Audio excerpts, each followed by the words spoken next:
Hi friends, ಎಲ್ರಿಗೂ ನಮಸ್ಕಾರ. Welcome back to my channel. ನಾನು ತುಂಬ ದಿನಗಳಿಂದ ವಿಡಿಯೋ ಮಾಡಿರಲಿಲ್ಲ. ಸುಮಾರು ಒಂದು ವಾರದ ಮೇಲೆ ಆಯಿತು. ಕಾರಣ ಸ್ವಲ್ಪ ಹುಷಾರಿರಲಿಲ್ಲ, ಹಾಗೆ ಡ್ಯೂಟಿಯಲ್ಲಿ ಸ್ವಲ್ಪ ಬ್ಯುಸಿ ಇರೋದ್ರಿಂದ ನನಗೆ ವಿಡಿಯೋ ಮಾಡೋಕ್ಕಾಗಿರಲಿಲ್ಲ. ಇವತ್ತು ನಾನು ಕಾಂಬಿನೇಷನ್ನೇ ಇಲ್ಲದಂಥ ತರಕಾರಿಗಳನ್ನು ಬಳಸ್ಕೊಂಡು ಒಂದು ರುಚಿಕರವಾದ ಸಾಂಬಾರನ್ನು ಮಾಡ್ತಾಯಿದ್ದೀನಿ.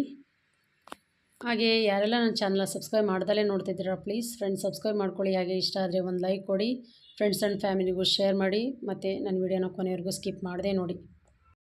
ಈ ಸಾಂಬಾರು ಮಾಡೋಕ್ಕೆ ನಾನು ಆಲೂಗೆಡ್ಡೆ, ಬದನೆಕಾಯಿ, ಅವರೆಕಾಳು, ನುಗ್ಗೆಕಾಯಿ, ಕ್ಯಾರೆಟ್, ಬೀನ್ಸ್ ಇಷ್ಟು ತರಕಾರಿಗಳನ್ನು ತೊಗೊಂಡಿದ್ದೀನಿ. ಇಲ್ಲಿ ನೋಡಿ, ಇದು ಕೊತ್ತಂಬರಿ ಸೊಪ್ಪು. ಇವಾಗ ಕೊತ್ತಂಬರಿ ಸೊಪ್ಪಿನ ಬೆಲೆ ತುಂಬಾ ಜಾಸ್ತಿಯಾಗಿದೆ.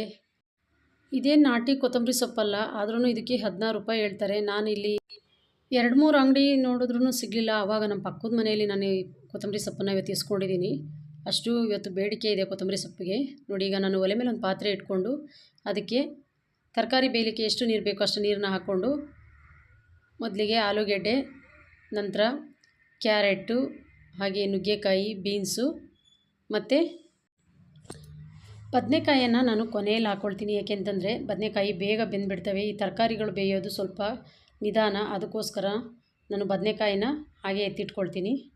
ನೋಡಿ, ಈಗ ನುಗ್ಗೆಕಾಯಿನೂ ಸಹ ಹಾಕ್ಕೊಳ್ತಾ ಇದ್ದೀನಿ. ಇಲ್ಲಿ ನೋಡಿ, ನಾನು ಅರ್ಧ kg ಆಗುವಷ್ಟು ಅವರೆಕಾಳನ್ನು ತೊಗೊಂಡಿದ್ದೀನಿ. ಇವನ್ನೂ ಸಹ ಚೆನ್ನಾಗಿ ತೊಳ್ಕೊಂಡು ಹಾಕ್ಕೊಳ್ತಾ ಇದ್ದೀನಿ. ಈಗ ತರಕಾರಿ ಎಲ್ಲ ಹಾಕಿದ ಮೇಲೆ ಇದಕ್ಕೆ ನಾನು 3 ಟೊಮೆಟೊನ ಸೇರಿಸ್ಕೊಳ್ತಾ ಇದ್ದೀನಿ. ಬೇಯಿಸ್ಕೊಂಡು ನಾನಿವತ್ತು ಖಾರಕ್ಕೆ ಟೊಮೆಟೊನ ಹಾಕ್ತೀನಿ. ತರಕಾರಿ ಜೊತೆ ಈ ಟೊಮೆಟೊನ ಒಂದು 2 ನಿಮಿಷ ಬೇಯಿಸ್ಕೊಳ್ತೀನಿ. ನೋಡಿ, ಈಗ ಮುಚ್ಚಳ ಮುಚ್ಚಿ ಒಂದು 10 ನಿಮಿಷ ತರಕಾರಿನ ಬೇಯಕ್ಕೆ ಬಿಡ್ತೀನಿ. ನೋಡಿ, ಈಗ ಬದನೆಕಾಯಿ ನಾನು ಈ ಟೈಮಲ್ಲಿ ಹಾಕಿಲ್ಲ, ಅವನ್ನ ಹಂಗೆ ಎತ್ತಿಟ್ಕೊಂಡಿದ್ದೀನಿ. ಈಗ ಸಾಂಬಾರು ಮಾಡಲಿಕ್ಕೆ ಒಂದು ಮಸಾಲೆನ ರೆಡಿ ಮಾಡ್ಕೊಳ್ತೀನಿ. ಒಲೆ ಮೇಲೆ ಒಂದು ಬಾಣಲೆ ಇಟ್ಕೊಂಡು, ಬಾಣಲೆ ಬಿಸಿ ಆದಮೇಲೆ ಅದಕ್ಕೆ 1 ಚಮಚ ಆಗುವಷ್ಟು ಎಣ್ಣೆನ ಹಾಕ್ಕೊಂಡಿದ್ದೀನಿ. ಎಣ್ಣೆ ಬಿಸಿ ಆದಮೇಲೆ ಒಂದು ದಪ್ಪನಾದ ಈರುಳ್ಳಿನ ಕಟ್ ಮಾಡಿ ಹಾಕ್ಕೊಂಡಿದ್ದೀನಿ. ಅದ್ರ ಜೊತೆಗೆ ಸ್ವಲ್ಪ ಶುಂಠಿನೂ ಹಾಕ್ಕೊಳ್ತೀನಿ. ಶುಂಠಿ ಬೆಳ್ಳುಳ್ಳಿ ಎರಡನ್ನೂ ಸೇರಿಸ್ಕೋಬೇಕು, ಆದರೆ ಇವತ್ತು ಬೆಳ್ಳುಳ್ಳಿ ಇರಲಿಲ್ಲ, ಅದಕ್ಕೋಸ್ಕರ ನಾನು ಬರೀ ಶುಂಠಿನೇ ಹಾಕ್ಕೊಳ್ತಾ ಇದ್ದೀನಿ. ಸದ್ಯದ ಪರಿಸ್ಥಿತಿಯಲ್ಲಿ ಈರುಳ್ಳಿ, ಬೆಳ್ಳುಳ್ಳಿ ಹಾಗೆ ಕೊತ್ತಂಬರಿ ಸೊಪ್ಪು ತುಂಬಾ ರೇಟ್ ಆಗಿದೆ. ಹಾಗಾಗಿ ನಿನ್ನೆ ಪೂರ್ತಿ ಡ್ಯೂಟಿ ಬಿಸಿಯಾಗಿರೋದ್ರಿಂದ ನನಗಿವತ್ತು ಅಂಗಡಿಗೆ ಹೋಗೋಕ್ಕೂ ಮನಸ್ಸಾಗಲಿಲ್ಲ. ಮನೇಲಿ ಏನಿರುತ್ತೆ ಅದನ್ನೇ ಬಳಸ್ಕೊಂಡು ನಾನು ಅಡುಗೆ ಮಾಡೋಣ ಅಂದ್ಕೊಂಡು ಮಾಡ್ತಾಯಿದ್ದೀನಿ. ನೋಡಿ, ಇವಾಗ 2 ಹಸಿಮೆಣ್ಸಿನ್ಕಾಯಿನೂ ಸಹ ಕಟ್ ಮಾಡಿ ಹಾಕ್ಕೊಂಡಿದ್ದೀನಿ. ಜೊತೆಗೆ ಒಂದಿಡಿ ತೆಂಗಿನ ತುರಿಯನ್ನು ಸಹ ಹಾಕ್ಕೊಂಡು ಅದನ್ನು ಒಂದು 10-20 ಸೆಕೆಂಡು ಚೆನ್ನಾಗಿ ಫ್ರೈ ಮಾಡ್ಕೊಳ್ತೀನಿ. ಈ ಥರ ಮಸಾಲೆ ಫ್ರೈ ಮಾಡಿ ಮಾಡೋದ್ರಿಂದ ಸಾಂಬಾರು ಟೇಸ್ಟು ತುಂಬಾ ಚೆನ್ನಾಗಿರುತ್ತೆ. ನೋಡಿ, ಈಗ ಇಷ್ಟೂ ಮಸಾಲೆ ಫ್ರೈ ಮಾಡಿ ಆದಮೇಲೆ ನಾನು ಚಕ್ಕೆ, ಲವಂಗ ಮತ್ತು ಸ್ಟಾರ್ ಹೂ ಹಾಗೆ ಸ್ವಲ್ಪ ಕಸ್ತೂರಿ ಮೆಥಿನೂ ಸಹ ಸೇರಿಸ್ಕೊಂಡು ಒಂದು ಸರಿ ಎಲ್ಲ ನೀಟಾಗಿ ಮಿಕ್ಸ್ ಮಾಡ್ಕೊಳ್ತೀನಿ. ಈಗ ನೋಡಿ, ಇದೆಲ್ಲ ಮಿಕ್ಸ್ ಮಾಡಿ ಆದಮೇಲೆ ಇವಾಗ ಕೊನೆಯಲ್ಲಿ 1-2 ಚಮಚ ಆಗುವಷ್ಟು ಉರಿಗಡಲೆಯನ್ನು ಸೇರಿಸ್ತಾ ಇದ್ದೀನಿ. ಉರಿಗಡಲೆ ಸೇರಿಸೋದ್ರಿಂದ ಸಾಂಬಾರು ಸ್ವಲ್ಪ ಗಟ್ಟಿ ಬರುತ್ತೆ. ನೋಡಿ, ಈಗ ಕೊನೆಯಲ್ಲಿ ಕೊತ್ತಂಬರಿ ಸೊಪ್ಪನ್ನು ಸಹ ಸೇರಿಸ್ಕೊಂಡು ಹಾಗೆ ಮಿಕ್ಸ್ ಮಾಡ್ಕೋಬೇಕು. ಇದೆಲ್ಲ ಮಿಕ್ಸ್ ಮಾಡ್ಕೊಂಡಾದಮೇಲೆ ಇವಾಗ ನಾನು ಸ್ಟವ್ ಆಫ್ ಮಾಡ್ಕೊಳ್ತೀನಿ. ಸ್ಟವ್ ಆಫ್ ಮಾಡಿದ ಮೇಲೆ 1 ಚಮಚ ಧನಿಯಾ ಪೌಡ್ರು ಹಾಗೆ 2 ಚಮಚ ಅಚ್ಚ ಪುಡಿಯನ್ನು ಸಹ ಸೇರಿಸ್ಕೊಳ್ತಾ ಇದ್ದೀನಿ. ಈಗ ಸ್ಟವ್ ಆಫ್ ಮಾಡಿಕೊಂಡು ಜೊತೆಗೆ ಸ್ವಲ್ಪ ಅರಿಶಿಣದ ಪುಡಿಯನ್ನು ಸೇರಿಸ್ಕೊಂಡಿದ್ದೀನಿ. ಹಾಗೆ ಒಂದು ಸರಿ ಮಿಕ್ಸ್ ಮಾಡ್ಕೋಬೇಕು. ಮಿಕ್ಸ್ ಮಾಡಿಕೊಂಡು ಒಂದು 10 ನಿಮಿಷ ತಣ್ಣಗಾಗಲಿಕ್ಕೆ ಬಿಡಬೇಕು. ನೋಡಿ, ಈಗ ಈ ಮಸಾಲೆನ 10 ನಿಮಿಷ ತಣ್ಣಗಾಗ್ಲಿಕ್ಕೆ ಬಿಡ್ತೀನಿ. ಪಕ್ಕದ ಒಲೆಯಲ್ಲಿ ತರಕಾರಿನ ಬೇಯಲಿಕ್ಕೆ ಇಟ್ಕೊಂಡಿದ್ದೆ. ಈಗ ಇದನ್ನು ಪಕ್ಕಕ್ಕೆ ಇಳಿಸ್ಕೊಂಡು ನಾನು ಬದನೆಕಾಯಿನ ಹಾಕಿರಲಿಲ್ಲ. ಈ ಟೈಮಲ್ಲಿ ತರಕಾರಿ ಎಲ್ಲ ಅರ್ಧ ಬೆಂದಿದೆ. ಈ ಟೈಮಲ್ಲಿ ಬದನೆಕಾಯಿನ ಸೇರಿಸ್ಕೊಳ್ತೀನಿ. ಬದನೆಕಾಯಿ ಬೇಗ ಬೇಯೋದ್ರಿಂದ ಒಂದು 5 ನಿಮಿಷ ಬದನೆಕಾಯಿನ ಬೇಯಿಸಿದರೆ ಸಾಕು. ಈ ಬದನೆಕಾಯಿ ಎಲ್ಲ ಹಾಕ್ಕೊಂಡು ಒಂದು ಸರಿ ಎಲ್ಲ ನೀಟಾಗಿ ಮಿಕ್ಸ್ ಕೊಟ್ಕೋಬೇಕು. ಈ ಥರ ಎಲ್ಲ ಮಿಕ್ಸ್ ಕೊಟ್ಕೊಂಡು ಆದಮೇಲೆ ನೋಡಿ, ಟೊಮೆಟೊ ಎಲ್ಲ ಬೆಂದಿದೆ. ಈ ಟೊಮೆಟೊನೂ ಸಹ ಈಗ ಖಾರ ರುಬ್ಬಲಿಕ್ಕೆ ಎತ್ತಿಟ್ಕೊಳ್ತೀನಿ. ಈ ಟೊಮೆಟೊ ಎಲ್ಲ ಎತ್ತಿಟ್ಕೊಂಡು ಇದ್ರದ್ದು ಸಿಪ್ಪೆ ಎಲ್ಲ ತೆಕ್ಕೋಬೇಕು. ಟೊಮೆಟೊ ಬೇಯಿಸ್ಕೊಳ್ಳಿಲ್ಲ ಅಂತಂದರೆ ಮಸಾಲೆ ಫ್ರೈ ಮಾಡೋ ಟೈಮಲ್ಲಿ ಸಹ ಸಣ್ಣಾಗಿ ಹೆಚ್ಚಿಟ್ಕೊಂಡು ಫ್ರೈ ಮಾಡ್ಕೋಬೋದು. ನೋಡಿ, ಈಗ ಒಂದು 5 ನಿಮಿಷ ತರಕಾರಿ ಸಹ ಬೆಂದೋಯ್ತು. ಇವಾಗ ತರಕಾರಿ ಎಲ್ಲ ಬೆಂದಿದೆಯೋ ಇಲ್ವೋ ಅಂತ ನೋಡ್ಕೊಬಿಟ್ಟು ಮೊದಲೇ ತಣ್ಣಗಾಗ್ಲಿಕ್ಕೆ ಇಟ್ಟಿದ್ದಂಥ ಖಾರನ ರುಬ್ಕೊಂಡು ಬರ್ತೀನಿ. ನೋಡಿ, ಈಗ ತರಕಾರಿ ಎಲ್ಲ ಚೆನ್ನಾಗಿ ಬೆಂದಿದೆ. ನೋಡಿ ಟೊಮೆಟೊದು ಸಿಪ್ಪೆ ಎಲ್ಲ ಸುಲಿದಿಟ್ಕೊಂಡಿದ್ದೀನಿ. ಈಗ ಖಾರ ರುಬ್ಕೊಳ್ತೀನಿ. ಈಗ ಖಾರ ಎಲ್ಲ ರುಬ್ಬ ಆಗಿದೆ.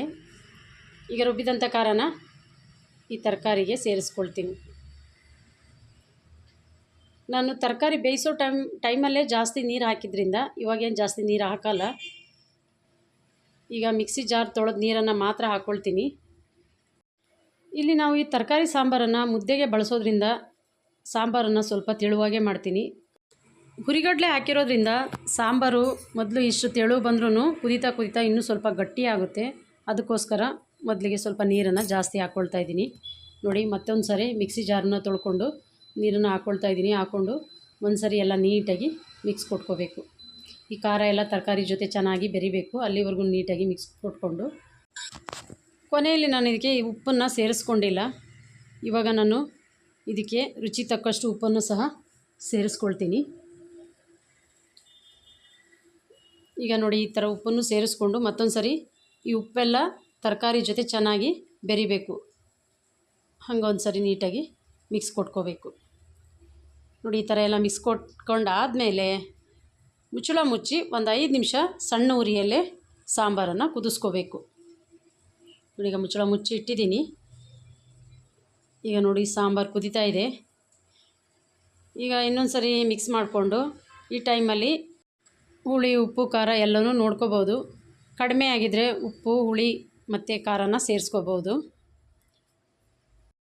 ಒಂದೇ ಥರ ಸಾಂಬಾರು ಮಾಡಿ ಈ ಥರ ಡಿಫ್ರೆಂಟಾಗಿ ಒಂದೊಂದು ದಿನ ಸಾಂಬಾರು ಮಾಡೋದ್ರಿಂದ ಊಟ ಮಾಡೋಕ್ಕೂ ರುಚಿ ಅನಿಸುತ್ತೆ. ಈಗ ನೋಡಿ ಮುಚ್ಚಳ ಮುಚ್ಚಿ ಮತ್ತೊಂದು 2 ನಿಮಿಷ ಹಾಗೆ ಇಡ್ತೀನಿ.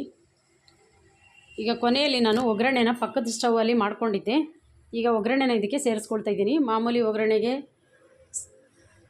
ಎಣ್ಣೆ, ಸಾಸಿವೆ, ಜೀರಿಗೆ, ಈರುಳ್ಳಿ, ಕರಿಬೇವು ಇಷ್ಟನ್ನು ಸಹ ಸೇರಿಸ್ಕೊಂಡು ಒಂದು 5 ನಿಮಿಷ ಒಗ್ಗರಣೆನ ಮಾಡ್ಕೊಂಡಿದ್ದೀನಿ. ಈಗ ರೆಡಿಯಾದಂಥ ಒಗ್ಗರಣೆನ ಈ ಸಾಂಬಾರಿಗೆ ಸೇರಿಸ್ಕೊಂಡು ಈ ಒಗ್ಗರಣೆ ಎಲ್ಲ ಸಾಂಬಾರು ಜೊತೆ ಚೆನ್ನಾಗಿ ಬೆರೆಯುವಾಗೆ ಮಿಕ್ಸ್ ಮಾಡ್ಕೋಬೇಕು. ನೋಡಿ ಈಗ ಸಾಂಬಾರೆಲ್ಲ ಆಲ್ಮೋಸ್ಟ್ ರೆಡಿಯಾಗಿದೆ. ಈಗ ಒಂದು ಸರಿ ಎಲ್ಲ ನೀಟಾಗಿ ಮಿಕ್ಸ್ ಮಾಡಿಕೊಂಡು ಮತ್ತೆ ಒಂದು 2 ನಿಮಿಷ ಹಾಗೆ ಸಣ್ಣ ಉರಿಯಲ್ಲೇ ಕುದಿಲಿಕ್ಕೆ ಬಿಟ್ಟರೆ ರುಚಿಕರವಾದ ಸಾಂಬಾರು ಅನ್ನಕ್ಕೆ ಮತ್ತು ಮುದ್ದೆಗೆ ಸೂಪರ್ ಕಾಂಬಿನೇಷನ್ ಅಂತಲೇ ಹೇಳ್ಬೋದು. ನೋಡಿ ಈಗ ಸಾಂಬಾರೆಲ್ಲ ರೆಡಿಯಾಗಿದೆ. ಈಗ ಕೊನೆಯಲ್ಲಿ ಸ್ವಲ್ಪ ಕೊತ್ತಂಬರಿ ಸೊಪ್ಪನ್ನು ಸಹ ಉಳಿಸ್ಕೊಂಡಿದ್ದೆ. ಅದನ್ನು ಹಾಗೆ ಮೇಲೆ ಉದುರಿಸ್ಕೊಂಡು ಒಂದು ಸರಿ ಮಿಕ್ಸ್ ಕೊಟ್ಕೊಳ್ತೀನಿ. ನೋಡಿ ಈಗ ಲಾಸ್ಟಲ್ಲಿ ಮತ್ತೊಂದು ಸರಿ ಸಾಂಬಾರು ಹುಳಿ ಉಪ್ಪು ಖಾರ ನೋಡ್ತಾ ಇದ್ದೀನಿ. ಸ್ವಲ್ಪ ಉಪ್ಪು ಕಡಿಮೆ ಅನ್ನಿಸ್ತು. ಅದಕ್ಕೋಸ್ಕರ ಮತ್ತೊಂದು ಸರಿ ಚೂರು ಉಪ್ಪನ್ನು ಸೇರಿಸ್ಕೊಳ್ತೀನಿ. ಉಪ್ಪು ಸೇರಿಸ್ಕೊಂಡು ಮತ್ತೊಂದು ಸರಿ ಎಲ್ಲ ನೀಟಾಗಿ ಓಕೆ ಫ್ರೆಂಡ್ಸ್, ನಾನು ಮಾಡಿದಂಥ ಈ ಸಾಂಬಾರು ರೆಸಿಪಿ ನಿಮಗೆಲ್ಲ ಇಷ್ಟ ಆಗಿದೆ ಅಂತ ಭಾವಿಸ್ತೀನಿ. ಇಷ್ಟ ಆಗಿದರೆ ಪ್ಲೀಸ್ ರೆಸಿಪಿಗೊಂದು ಲೈಕ್ ಕೊಡಿ. ಹಾಗೆ ಇನ್ನೂ ಯಾರೆಲ್ಲ ನನ್ನ ಚಾನಲ್ನ ಸಬ್ಸ್ಕ್ರೈಬ್ ಮಾಡ್ದಲೇ ನೋಡ್ತಿದ್ದೀರಾ ಪ್ಲೀಸ್ ಫ್ರೆಂಡ್ಸ್ ಸಬ್ಸ್ಕ್ರೈಬ್ ಮಾಡ್ಕೊಳ್ಳಿ.